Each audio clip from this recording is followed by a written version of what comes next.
الأغصان غرد مدى الأزمان عن أهل وحي الله عن حملة القرآن يا بلبل الأغصان غرد مدى الأزمان عن أهل وحي الله عن حملة القرآن في عالم الإنسان كل له ميدان وليس أعلى شان من حملة القرآن وقل ربی ادخلنی مدخل صدق واخرجنی مخرج صدق، اور کہو دعا کرو کہ ربا داخل کر مجھے سچائی کا داخل کرنا، واخرجنی مخرج صدق، اور نکال مجھے یہاں سے سچائی کے ساتھ، وجعل لی من لدنک سلطانا نصیرا، اور مجھے اپنے پاس سے عطا کر ایسی اتھارٹی، ایسا اقتدار کہ جو میرا مددگار ہو۔ خیال یہ ہے کہ اسی آیت میں نبی اکرم صلی اللہ علیہ وسلم کو ہجرت کی اجازت دی گئی ہے، کیونکہ اللہ تعالیٰ کا رسول جو ہے وہ ایک بستی کو اللہ تعالیٰ کی اجازت کے بغیر نہیں چھوڑ سکتا۔ روز حضرت ابوبکر صدیق حاضر ہوتے تھے پوچھنے کے لیے کہ اجازت آ گئی، آپ کہتے تھے نہیں آئی، اجازت آ گئی نہیں آئی۔ تو یہ وہ آیت تھی غالباً جس میں نبی اکرم صلی اللہ علیہ وسلم کے لیے اجازت آئی کہ آپ ہجرت کر سکتے ہیں۔ وَقُلْ جَاءَ الْحَقُّ وَزَهَقَ الْبَاطِلُ، اور اعلان کر دو کہ حق آ گیا اور باطل مٹ گیا، نابود ہو گیا۔ إِنَّ الْبَاطِلَ كَانَ زَهُوقًا، اور باطل مٹنے ہی والا ہے۔ وَنُنَزِّلُ مِنَ الْقُرْآنِ مَا هُوَ شِفَاءٌ وَرَحْمَةٌ لِّلْمُؤْمِنِينَ، اور نازل کر رہے ہیں ہم قرآن میں وہ کچھ جو شفا ہے اور باعث رحمت ہے مومنوں کے لیے۔ وَلَا يَزِيدُ الظَّالِمِينَ إِلَّا خَسَارًا، اور نہیں اضافہ کرتا یہ قرآن ظالموں کے لیے مگر خسارے میں۔ وَإِذَا أَنْعَمْنَا عَلَى الْإِنسَانِ أَعْرَضَ وَنَأَىٰ بِجَانِبِهِ، اور جب ہم انسان کو انعامات سے نوازتے ہیں تو آرادہ تو پیٹھ موڑ لیتا ہے، وَنَأَىٰ بِجَانِبِهِ، اور اینٹ جاتا ہے۔ یہ ٹپیکل جو جیسچر ہے نا اکڑنے کا، یوں کر کے منہ موڑ لینا کسی چیز سے۔ وَإِذَا مَسَّهُ الشَّرُّ كَانَ يَئُوسًا، اور جب مصیبت آتی ہے تو پھر مایوس ہو جاتا ہے۔ قُلْ كُلٌّ يَعْمَلُ عَلَىٰ شَاكِلَتِهِ، کہہ دو کہ ہر شخص عمل کرتا ہے اپنی شاکلہ کے مطابق۔ یہ شاکلہ ایک بڑی وسیع اصطلاح ہے کہ اللہ تعالیٰ نے جن سرکمسٹانسز میں بھی انسان کو پیدا کیا ہے، انسان ان کے اندر بندھا ہوا ہے۔ محسوس ایسا ہوتا ہے کہ یہ شاکلہ جو ہے اسی سے انگریزی کا لفظ شیکلز بنا ہے جو بیڑیوں کے لیے استعمال ہوتا ہے۔ یعنی ہم میں سے ہر شخص کی اللہ تعالیٰ نے کچھ لمیٹیشن رکھی ہوئی ہیں، انٹرنل لمیٹیشن بھی ہیں اور ایکسٹرنل لمیٹیشن بھی ہیں۔ انٹرنل کیا ہے؟ اللہ تعالیٰ نے ہر ایک کو باہمت پیدا نہیں کیا ہوا۔ ہم میں سے اکثر لوگ کمزور ہیں، کچھ باہمت بھی ہیں۔ پھر اللہ تعالیٰ نے ہر ایک کو ایک جیسے حالات میں پیدا نہیں کیا۔ کسی کو اللہ تعالیٰ بسم اللہ کے گنبد میں پیدا کرتا ہے اور کسی کو کفر کے گڑھ کے اندر پیدا کرتا ہے۔ اب جب اللہ تعالیٰ حساب لے گا تو اگر چیزیں فیوریبل ہیں تو وہ ڈیبٹ ہو جائیں گی، اور اگر حالات انفیوریبل ہیں اور اللہ تعالیٰ کی جو کچھ دیا ہے اس نے وہ انفیوریبل ہے تو اس کا کریڈٹ انسان کو مل جائے۔ تو کل یعمل علی شاکلتہ، ہر شخص اپنی شاکلہ کے مطابق ایکٹ کرتا ہے۔ فربکم اعلم بمن هو اہدی سبیلا، تیرے رب کو خوب معلوم ہے کہ کون ہدایت یافتہ ہے راستے کے اعتبار سے۔ اچھا، انسان جو ہے وہ اپنے آپ کو بڑے الاؤنسز دیتا ہے، نہیں کسی سے بات کو یار میں کس کام دا، دنیا کا کام ہو کہ ہاں یس آئی ایم کیپیبل، لیکن دین کی بات آتی ہے تو ہم سب اپنے آپ کو انکیپیبل سمجھتے ہیں، حالانکہ اللہ تعالیٰ کو سب معلوم ہے۔ میری کیپیبلٹی مجھ سے زیادہ میرے رب کو معلوم ہے، لہذا میری جو اکاؤنٹیبلٹی ہے وہ اللہ تعالیٰ نے جو کچھ مجھے دیا ہے اس سب کے حساب سے ہے۔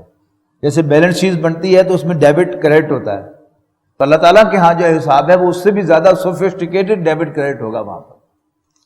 اللہ تعالیٰ جانتا ہے کہ کون کیا ہے، کہاں کھڑا ہے، کہاں سے آیا ہے، اس کو کتنا الاؤنس ملنا چاہیے وہ بھی اس کو ملے گا، اس کا حق ہے، اللہ تعالیٰ تسلیم کر رہا ہے اس کے حق کو، اور اس میں کوئی زیادتی نہیں ہوگی۔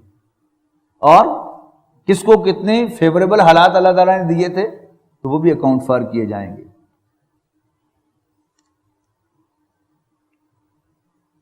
اس کو آپ یعنی اس سے زیادہ سمپل مثال سے سمجھ لیں کہ ایک ہی اماؤنٹ ہے، ایک آدمی جو ہے وہ 10 روپے اللہ کے راستے میں دیتا ہے اور اس کی تنخواہ 10,000 روپے ہے، اور ایک آدمی ارب پتی ہے، وہ صرف 100 روپے کسی کو دیتا ہے، تو اللہ تعالیٰ کی نظر میں، اللہ تعالیٰ کے اس ترازو میں وہ 10 روپیہ جو ہے وہ زیادہ ویلیویبل ہے ان 100 روپے کے مقابلے میں۔ کیوں؟ احوال و ظروف جن کے اندر وہ 10 دیے جا رہے ہیں اور 100 دیے جا رہے ہیں وہ اللہ تعالیٰ کو خوب معلوم ہے۔ اسی طرح کون کس حال میں ہے اس کو اللہ تعالیٰ نے ان بلڈ کیا کمزوریاں اس کے اندر رکھی ہیں۔ ہر دو انسان جو ہیں وہ کبھی برابر نہیں ہو سکتے، یاد رکھیے، کسی بھی اعتبار سے۔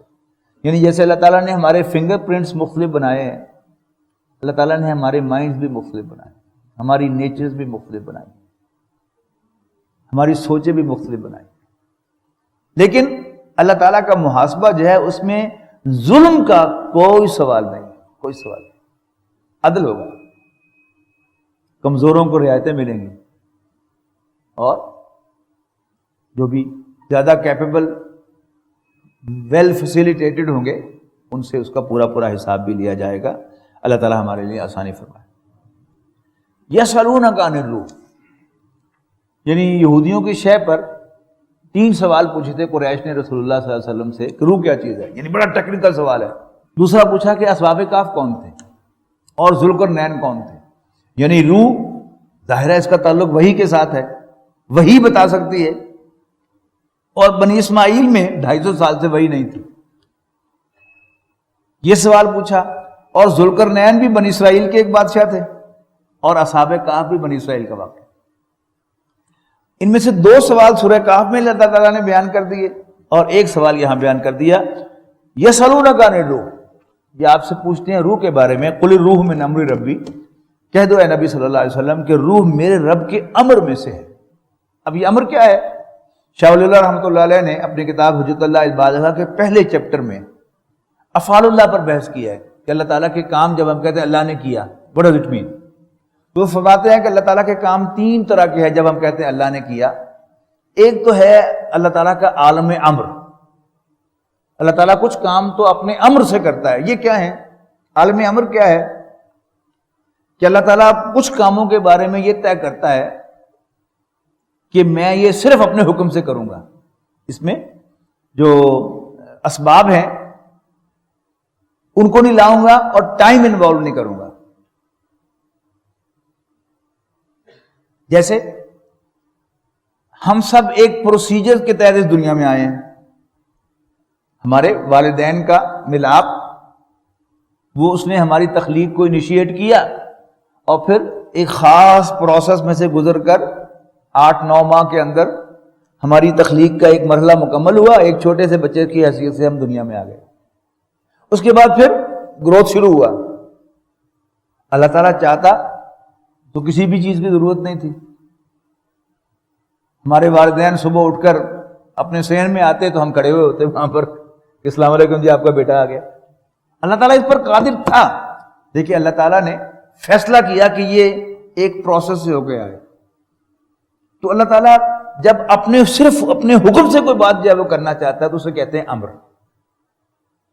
اس میں نہ کوئی پروسیس ویزیبل پروسیس ہوتا ہے اور نہ ہی اس میں کوئی ٹائم انوالو ہوتا ہے۔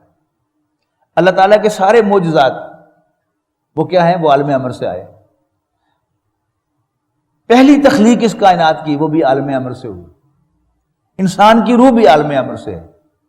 یہ انڈرسٹینڈیبل چیز نہیں ہے، یہ اللہ تعالیٰ کا ایک بنایا ہوا وجود ہے جس کو اس نے اپنی طرف نسبت دی ہے، روحی، میری روح میں سے، اور یہ اللہ تعالیٰ کے عالم امر سے وجود میں آئی ہے، تخلیق سے وجود میں۔ جسم ہمارا وہ تخلیق کے پروسیس میں سے ہوا ہے۔ تو عالم خلق کیا ہے شاہ صاحب کے نزدیک؟ کہ وہ کام جو کرتا تو اللہ تعالیٰ ہی ہے، لیکن ان کو ایک پروسیس میں سے گزار کے اور ایک ٹائم فیکٹر کو ساتھ شامل کر کے ان کو وجود بخشتا ہے۔ وہ کیا ہے؟ وہ تخلیقی امر ہے، اور یہ کیا ہے؟ یہ عالم امر ہے۔ تیسرا انہوں نے فرمایا کہ تدبیر، کہ اللہ تعالیٰ پلان کرتا ہے کہ کرنا کیا ہے، کیا بنانا ہے کیا نہیں بنانا، کیا کرنا ہے کیا نہیں کرنا، یہ بھی اللہ تعالیٰ کا اپنا فیصلہ ہے۔ پھر یہ کہ عام جو فزیکل جو سارا کا سارا کائنات ہے، آپ سوچیں کہ آج صبح جب آپ اٹھے تھے اس وقت سے لے کر اب تک ایک چین آف ایونٹس ہے کہ جن میں وہ کڑیاں ملتی گئیں تو آج میں اور آپ یہاں بیٹھے ہوئے ہیں، اور وہ آپ غور کریں گے تو شاید ہزاروں نہیں لاکھوں کڑیاں ہوں کہ جو ساری ان لائن ہوئی تو ہم یہاں موجود ہیں، اور اگر ان میں سے ایک کڑی بھی مس ہو جاتی تو ہم یہاں موجود نہ ہوتے۔ اب یہ ان ساری کڑیاں کو، حالانکہ یہ تخلیقی عمل ہے سارا، لیکن اس تخلیقی عمل سے بھی کیا ہو کیا نہ ہو یہ اللہ تعالیٰ کا فیصلہ ہے اور یہ اللہ تعالیٰ کی تدبیر ہے۔ تو یہاں ذکر ہے امر کا، یسألونک عن الروح، یہ آپ سے روح کے بارے میں پوچھتے ہیں، قل الروح من امر ربی، کہہ دو کہ روح میرے رب کے امر میں سے ہے، وما اوتیتم من العلم الا قلیلا، اور تمہیں اس کے بارے میں کم ہی علم دیا گیا ہے۔ اور قرآن مجید کے متعدد مقامات پر کل بھی ہم پڑھ کے آئے ہیں کہ انما امرہ، اللہ تعالیٰ کا امر یہ ہے کہ اذا قضا امرا، جب وہ کسی امر کا فیصلہ کرتا ہے، ان یقول لہ کن فیکون، تو اس کو کہتا ہے ہو جا اور وہ ہو جاتا ہے۔ اچھا، پھر اللہ تعالیٰ یہ تخلیق کا جو پروسیس بنایا ہے، اللہ تعالیٰ اپنے اس کلمہ کن سے اس کو سسپینڈ کرتا ہے۔ جیسے آگ نارملی جلاتی ہے، کس کے حکم سے؟ اللہ تعالیٰ کے حکم سے، لیکن حضرت ابراہیم علیہ السلام کے لیے اللہ تعالیٰ نے کن کا مؤنث ہے کونی، یعنی کسی عورت کو کہنا ہو یا مؤنث کو کہنا ہو جا، آپ کیا کہیں گے؟ کونی۔ کسی مذکر کو کہنا ہوگا تو کہیں گے کن۔ تو آگ چونکہ عربی میں مؤنث ہے لہذا کہا گیا یا نارو کونی بردم و سلام علی ابراہیم، اے آگ ٹھنڈی اور سلامتی والی ہو جا ابراہیم کے لیے۔ تو معجزات اس سے ہوتے ہیں، اور جو پہلی کریشن تھی nothing was there some thing was created, وہ بھی عالم امر سے ہوا، اور اللہ تعالیٰ جب چاہے اپنے فیصلوں کو سسپینڈ کر دے۔ کلمات جو کہے گئے ہیں قرآن مجید میں کہ اللہ تعالیٰ کے کلمات کو اگر تم سارے سمندر سیاہی بن جائیں، وہ اگلی صورت میں آ رہا ہے سورہ کہف کے آخر میں، میرے رب کے کلمات لکھنے کے لیے، تو کہہ دو کہ سمندر ختم ہو جائیں گے، میرے رب کے کلمات ختم نہیں ہوں گے، خواہ ہم اس جیسا اور سمندر لے آئیں۔ تو یہ کون سے کلمات ہیں؟ یعنی مجھے میں نے کہا نا کہ آج صبح سے لے کر اس وقت تک یعنی لاکھوں اللہ تعالیٰ کے کمانڈز آئی ہوں گی، تو وہ سب سیدھی ہوئی تو میں اور آپ یہاں بیٹھے ہیں۔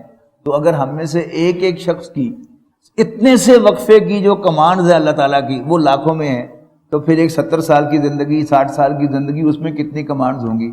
اور انسان کتنے ہیں؟ اور صرف انسان ہی کو نہیں اللہ تعالیٰ چلا رہا، پتہ نہیں کیا کچھ اللہ تعالیٰ چلا رہا ہے۔ تو بات سمجھ میں آ جائے گی کہ اگر سمندر سیاہی بن جائے میرے رب کے کلمات لکھنے کے لیے تو سمندر ختم ہو جائیں گے، میرے رب کے کلمات ختم نہیں ہوں گے۔ تو فرمایا وَلَئِن شِئْنَا لَنَذْهَبَنَّ بِالَّذِي أَوْحَيْنَا إِلَيْكَ، اور اگر ہم چاہیں تو چھین لے جائیں وہ سب جو وحی کیا ہے ہم نے اے نبی آپ کی طرف، ثُمَّ لَا تَجِدُ لَكَ بِهِ عَلَيْنَا وَكِيلًا، اور پھر تم ہمارے خلاف اپنے لیے کوئی حمایتی نہیں پاؤ گے، إِلَّا رَحْمَةً مِّن رَبِّكَ، مگر جو حاصل ہے تمہیں یہ رحمت اپنے رب کی طرف سے، إِنَّ فَضْلَهُ كَانَ عَلَيْكَ كَبِيرًا، اور یقیناً آپ کے رب کا آپ پر بہت فضل ہے۔ قُلْ لَئِنِ اجْتَمَعَتِ الْإِنسُ وَالْجِنُّ عَلَىٰ أَن يَأْتُوا بِمِثْلِ هَٰذَا الْقُرْآنِ، یہ قرآن مجید کا چیلنج ہے، آج بھی کھڑا ہے، اس سے بھی زیادہ ٹائٹ شکل میں کہ پورا قرآن نہیں تو ایک سورت لے آؤ۔ اگر سب جن اور انسان اکٹھے ہو جائیں اس بات کے لیے کہ وہ قرآن کا کوئی ریپلیکا لے آئیں، اس جیسا قرآن لے آئیں، تو نہیں لا سکیں گے۔ وَلَوْ كَانَ بَعْضُهُمْ لِبَعْضٍ ظَهِيرًا، اگرچہ یہ سب ایک دوسرے کی مدد کو پہنچ جائیں۔ وَلَقَدْ صَرَّفْنَا لِلنَّاسِ فِي هَٰذَا الْقُرْآنِ مِنْ كُلِّ مَثَلٍ، اور ہم نے انسانوں کے لیے اس قرآن میں ہر قسم کی مثال بیان کر دی ہے۔ فَأَبَىٰ أَكْثَرُ النَّاسِ كَانَ إِلَّا كَفُورًا، لیکن انکار کر دیا ماننے سے اکثر انسانوں نے، اور انہوں نے یہی عہد کیا کہ وہ کافر بن کر رہیں گے۔ وَقَالُوا، اور یہ کہتے ہیں لَن نُّؤْمِنَ لَكَ حَتَّىٰ تَفْجُرَ لَنَا مِنَ الْأَرْضِ يَنبُوعًا، کہتے ہیں کہ ہم ہرگز نہیں مانیں گے تمہیں یہاں تک کہ تم زمین کو پھاڑ کر ہمارے لیے کوئی چشمہ بہاؤ۔ مکہ چونکہ بے آب و گیا آبادی تھی تو تقاضا کہ اس مکے کو سرسبز و شاداب وادی بنا دو، چشمہ بنا دو، او تکون لک جنتن، یا تمہارے پاس ایک باغ ہو من نخیل کھجوروں کا وعنب انگوروں کا فتفجر الانہار خلالہا تفجیرا اور تم ان کے بیچوں بیچ نہر دریا چلا کر دکھا دو او تسقط السماء یا گراؤ آسمان کو کما زعمتا جیسے تمہارا دعویٰ ہے علینا ہم پر کسفن ٹکڑے ٹکڑے کر کے او تاتیا باللہ والملائکۃ قبیلا یا لے آؤ تم اللہ اور اس کے فرشتوں کو ہمارے سامنے او یکون لک بیت من زخرف یا تمہارے لیے کوئی سونے کا گھر ہو او ترقا فی السماء یا تم آسمان پر چڑھو ہمارے سامنے ولا نؤمن لرقیک اور ہم تمہارے چڑھنے کو بھی نہیں مانیں گے حتی تنزل علینا کتابا نقرأہ یہاں تک کہ ہم خود پڑھیں ان آنکھوں کے ساتھ اس کتاب کو جو تم لے کر نیچے آؤ قل سبحان ربی هل کنت الا بشر رسولا اے نبی ان سب کے جواب میں کہہ دو کہ میرا رب پاک ہے نہیں ہوں میں مگر ایک انسان ایک آدمی جس کو اللہ تعالیٰ نے اپنا پیغمبر بنا دیا ہے وما منع الناس ان یؤمنوا اور نہیں منع کیا روکا لوگوں کو ایمان لانے سے اس جاءہم الہدی جب ان کے پاس ہدایت آ گئی ہے الا ان قالوا سوائے ان کے اس کہنے کے ابعث اللہ بشر رسولا کیا اللہ تعالیٰ نے ایک بشر کو رسول بنا کر بھیج دیا قل لو کان فی الارض ملائکۃ کہہ دو اگر ہوتے زمین میں فرشتے یمشونا مطمئنین تو پھر چلتے رہے ہوتے وہ اطمینان کے ساتھ لنزلنا علیہم من السماء ملکا رسولا تو ہم آسمان سے فرشتے کو رسول بنا کر بھیجتے کیونکہ یہاں انسان بستے ہیں لہٰذا ہم نے انسانوں میں سے رسول بنایا ہے قل کفا باللہ شہیدا بینی و بینکم ان سے صاف صاف کہہ دو کہ اللہ میرے اور تمہارے درمیان گواہی دینے کو کافی ہے انہ کان بعبادہ خبیرا بصیرا یقیناً وہ اپنے بندوں کو سے خبردار بھی ہے اور دیکھتا بھی ومن یہد اللہ فہو المہتد جسے اللہ تعالیٰ راستہ دکھائے وہی ہدایت یافتہ ہے ومن یضلل فلن تجد لہم اولیاء من دونہ اور جسے وہ بھٹکا دے یعنی جس کی گمراہی کو وہ کنفرم کر دے اس کی آپشن پر تو نہیں پاؤ گے تم ایسے لوگوں کے لیے کوئی مددگار اللہ کے سوا وَنَحْشُرُهُمْ يَوْمَ الْقِيَامَةِ عَلَى وُجُوهِهِمْ عُمْيًا وَبُكْمًا وَصُمًّا اور ہم گھیر کر لے آئیں گے انہیں روز قیامت اوندھے منہ اندھے گونگے اور بہرے بنا کر مأواہم جہنم ان کا ٹھکانہ جہنم ہوگی کما خبت زدناہم سعیرا اور جب وہ ماند پڑنے لگے گا جہنم ماند پڑنے لگے گی زدناہم سعیرا تو ہم اسے اور زیادہ بھڑکا دیں گے ذالک جزاؤہم بانہم کفروا بآیاتنا وقالوا یہ ہے سزا ان کی اس بنا پر کہ انہوں نے انکار کیا تھا ہماری آیات کا اور کہا تھا اذا کنا عظاما ورفاتا کیا جب ہم ہڈیاں اور چورا ہو جائیں گے انا لمبعوثون خلقا جدیدا تو کیا ہم نئے سرے سے اٹھائے جائیں گے اولم یروا ان اللہ الذی خلق السماوات والارض کیا انہوں نے دیکھا کہ وہ اللہ جس نے آسمانوں اور زمین کو پیدا کیا قادر علی ان یخلق مثلہم وہ اس پر قدرت رکھتا ہے کہ وہ ان جیسے اور بنا دے وجعل لہم اجلا لا ریب فیہ اور اس نے مقرر کی ہے ایک مدت ان کے لیے لا ریب فیہ جس میں کوئی شک نہیں ہے فابى الظالمون الا کفورا یہ ظالم انکار کرتے ہیں الا کفورا نہ شکری کرتے ہوئے یا انکار کرتے ہوئے قل لو انتم تملکون ان سے کہہ دو کہ اگر تم مالک ہوتے خزائن رحمت ربی میرے رب کی رحمت کے خزانوں کے اذا لامسکتم خشیت الانفاق تو پھر تم ضرور روک لیتے انہیں خرچ ہونے کے ڈر سے وکان الانسان قتورا اور انسان بڑا ہی تنگ دل تھر دلا واقع ہوا ہے وَلَقَدْ آتَيْنَا مُوسَىٰ 9 آیَاتٍ بَيِّنَاتٍ اور ہم نے موسیٰ کو 9 معجزات نشانیاں عطا کی فَاسْأَلْ بنی اسرائیل اذ جاءہم پوچھو بنی اسرائیل سے کہ جب موسیٰ ان کے پاس آئے تھے فقال لہ فرعون تو موسیٰ سے علیہ السلام فرعون نے کہا تھا انی لاظنک یا موسیٰ مسحورا موسیٰ میں تو سمجھتا ہوں کہ تم جادو زدہ ہو قال لقد علمت ما انزل هؤلاء الا رب السماوات والارض تو اس پر موسیٰ علیہ السلام نے کہا یقیناً تو جانتا ہے کہ نہیں نازل کیا ان معجزات کو مگر اس نے جو تمام آسمانوں اور زمین کا رب ہے بصائرہ بصیرت کے لیے ایز آئی اوپنرز بین لاظنک یا فرعون مسبورا اور میں تمہیں شامت زدہ سمجھتا ہوں. اس نے کہا تھا میں تمہیں جھوٹا سمجھتا ہوں اور جادو زدہ سمجھتا ہوں. تو حضرت موسیٰ نے جواب میں ترکی بترکی جواب دیا کہ میں تمہیں شامت زدہ سمجھتا ہوں. فاراد ان یفزہم من الارض فاغرقناہم ومن معہ جميعا. تو ارادہ کیا فرعون نے کہ اکھاڑ پھینکے ان کو اس زمین سے، لیکن ہم نے غرق کر دیا اس کو اور جو بھی اس کے ساتھ تھے سب کے سب کو. وَقُلْنَا مِن بَعْدِهِ لِبَنِي إِسْرَائِيلَ. اور ہم نے موسیٰ کے بعد بنی اسرائیل سے کہا اسکنوا الارض، بسو تم زمین میں. فَإِذَا جَاءَ وَعْدُ الْآخِرَةِ جِئْنَا بِكُمْ لَفِيفًا. اور جب آخرت کا وعدہ آئے گا تو ہم لا حاضر کریں گے تمہیں سب کو ایک ساتھ اکٹھا کر کے. اچھا اب یہ جو کہا کہ قیامت کے قریب ہم تمہیں اکٹھا کر کے لائیں گے، یہ بھی ایک خاص بات ہے، نوٹ کیجئے گا کہ حضرت عیسیٰ علیہ السلام کی جب تو دوبارہ تشریف آوری ہونی ہے تو ان کا قبرستان بننا ہے. اچھا اب یہ خود اپنا بندوبست کر رہے ہیں، یعنی انہیں پتا ہے کہ جیسے ایک وقت میں ہٹلر نے ان کے خلاف اقدام کیا تھا اور ان کی جو معاشی چیزہ دستیاں ہیں اور جو ظلم ہے یہ رفتہ رفتہ پہلے جرمنوں پر عیاں ہوا تو انہوں نے ان کو نکالا اور مارا. اب انہوں نے پوری دنیا میں اپنے ٹینٹیکلز پھیلائے ہیں، خاص طور پر امریکہ جو ہے ان کا مرکز ہے. لیکن آہستہ آہستہ اب امریکوں پر بھی ان کی جو ہیرا پھیریاں ہیں وہ واضح ہوں گی اور ایک وقت آئے گا کہ ان پر عیاں ہوگی. اور جب ان کے خلاف امریکہ میں کوئی ایکشن ہونے لگے گا تو اس کی انہوں نے بڑے پہلے بندوبست کیے ہوئے ہیں. یعنی انہوں نے جو بینکنگ کا نظام بنایا تو بارٹر سسٹم کو ختم کر کے کرنسی متعارف کروائی. پہلے سکے تھے پھر بھی اس کی کوئی ویلیو تھی، پھر کاغذ کے پرزے آ گئے، نوٹ، اور اب نوٹ بھی ختم ہو گئے. اب کیا ہے؟ الیکٹرانک کرنسی ہے. تیرے آگے پیسے، تیری ہوگی پیمنٹ. یعنی بائی چیک پیمنٹ کا کیا مطلب ہے کہ ہمارے ہاتھ میں کچھ بھی نہ آئے اور ہر پیمنٹ جو ہے ہم الیکٹرانکلی کر رہے ہوں، وجود کوئی نہ ہو کہیں پیسے کا. اور جب امریکہ میں وہ کیفیت ان پر آئے گی ساری دنیا میں، بلکہ امریکہ میں نہیں ساری دنیا میں، پھر وہ وہاں سے بھاگیں گے. اس کے لیے بستیاں وہ پہلے سے تیار کر رہے ہیں اسرائیل میں، اور وہاں سے بھاگیں گے اور کہیں گے کہ یہ ہمارے پاس کچھ نہیں، جو لینا لے لو. تو وہاں سے بھاگ کر وہ فلسطین آئیں گے.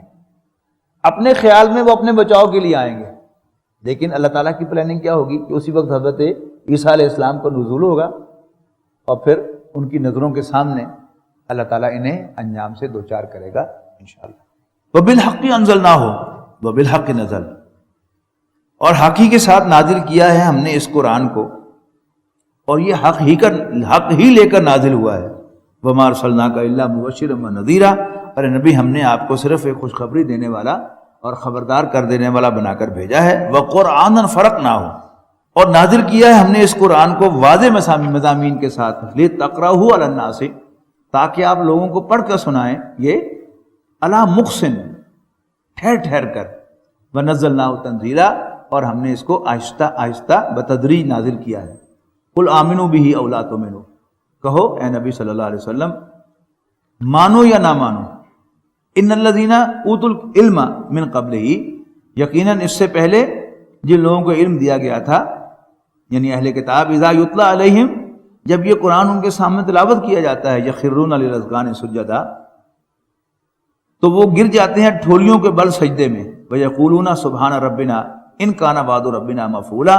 پکار اٹھتے ہیں کہ پاک ہے ہمارا رب، یقیناً ہے وعدہ ہمارے رب کا ضرور پورا ہونے والا.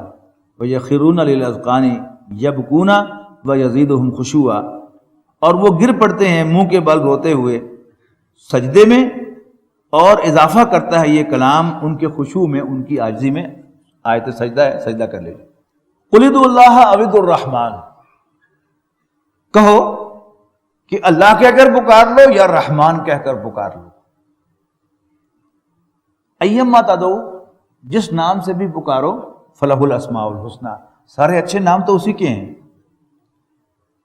یہ اصل میں کیا تھا کہ رحمان رحم سے بنا ہے، عربی زبان کے لفظ کے اعتبار سے یہ رحم سے بنا ہے، اور اس کے معنی ہے جس ایسا مہربان کہ جس کی رحمت ٹھاٹے مارتے ہوئے سمندر کے معنی میں.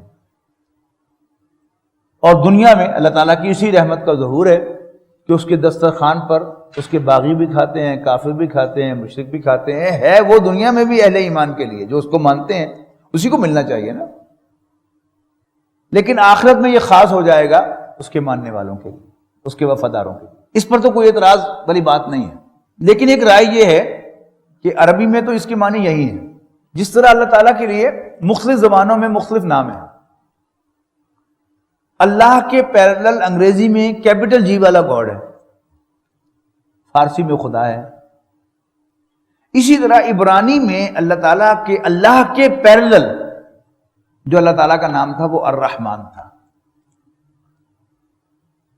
عرب یہ سمجھتے تھے کہ اللہ ہمارا خدا ہے اور الرحمن بنی اسرائیل کا خدا ہے. تو انہیں بڑی چڑ تھی کہ محمد بنی اسرائیل کے خدا کو کیوں سر پہ چڑھاتا ہے. قرآن مجید تو بار بار اس کو رحمان کہتا ہے. اور اس کی مزید جو تائید ملتی ہے اس رائے کی اس سے کہ آگے جا کے ہم پڑھیں گے 25ویں پارے میں 26ویں پارے میں کہ قریش کا یہ قول کہ تم ہمارے بتوں کے اوپر تو بڑی تنقید کرتے ہو اور جو بنی اسرائیل کے خدا ہیں عیسیٰ اور مریم ان کو بڑا سر پہ چڑھاتے ہو. تو ایک دفعہ میں انگریزی میں کوئی اور لفظ دیکھ رہا تھا تو لفظ اللہ سامنے آ گیا. میں نے ویسے ہی غور سے پڑھ لیا کہ اللہ کی کیا تعریف لکھی ہے آکسفورڈ ڈکشنری میں. تو بڑا مزہ آیا پڑھ کے کہ گاڈ آف دا عربس، کہ عربوں کا خدا اللہ ہے اور بنی اسرائیل کا خدا الرحمن ہے. تو اب اس کے کانٹیکسٹ میں اگر آپ پڑھیں گے تو یہ آیت بڑی واضح ہے کہ تم اللہ کہہ کر پکار لو یا رحمان کہہ کر پکار لو. فلہ الاسماء الحسنی، سارے اچھے نام اسی کے ہیں. ولا تجہر بصلاتک ولا تخافت بہا، اور نماز میں نہ تو بلند آواز سے پڑھو اور نہ ہی بالکل دل میں پڑھو پست آواز سے. وابتغی بین ذالک سبیلا، بلکہ اس کے بین بین راہ اختیار کرو. وقل الحمد للہ الذی لم یتخذ ولدا، اور کہو کہ ساری حمد اس اللہ کے لیے ہے جس نے کسی کو بیٹا نہیں بنایا. ولم یکن لہ شریک فی الملک، اور نہ تو کوئی اس کی بادشاہی میں شریک ہے. ولم یکن لہ ولی، اور نہ ہی کوئی اس کا دوست ہے من الذل، آؤٹ آف ویکنس. اللہ کے دوست ہیں، یعنی ہم تو دنیا میں تعلقات بناتے ہیں نا کہ کل کو کام آئیں گے، لیکن اللہ تعالیٰ نے جو دوست بنائے ہیں وہ اپنی کسی کمزوری کی وجہ سے نہیں بنائی. ولم یکن لہ ولی من الذل، اور کوئی اس کا دوست نہیں اس کی کمزوری کی بنا پر. وکبرہ تکبیرا، اور اللہ تعالیٰ کو بڑا کرو جیسا کہ اس کو بڑا کرنے کا حق ہے. بارک اللہ لی ولکم فی القرآن العظیم ونفعنی وإیاکم بالآیات وذکر الحکیم. وَلَقَدْ